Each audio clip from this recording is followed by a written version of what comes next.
I am gaming right now. You watch the kids. Me and my wife have been married for 6 years and we have 3 kids younger than 5. My wife didn't want our kids to grow up in daycare or with a nanny, so she decided to be a stay-at-home mom. That was fine with me since she was working minimum wage before they were born, so we ended up saving more money. I currently work 8 to 6, but when I get home I usually bathe the children and feed them dinner while my wife finishes the cooking and cleans up.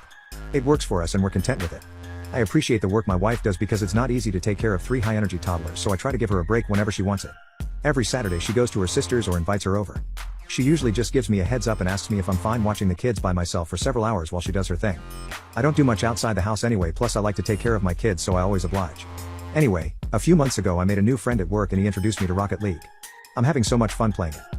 We usually play on Saturday nights for a couple of hours when the kids are asleep, so it's no issue with watching the kids, but recently he asked if we can play on Sunday mornings because he wants to go to bed early on Saturday to work out early on Sundays. I told my wife if she can watch our children on Sunday mornings for a couple of hours while I play. She did it a few times but then stopped. My kids kept coming into the room when I was playing and I was getting distracted. I called for my wife to take them, but she was just goofing around on her phone. When I confronted her, she said I can't expect the children to not want to spend time with me. I told her I need time for myself. She said video games are a childish hobby anyway and I need to find better use for my time. I told her either she babysits during my hobby time or I leave the house and play elsewhere. She called me an a-hole for giving her an ultimatum.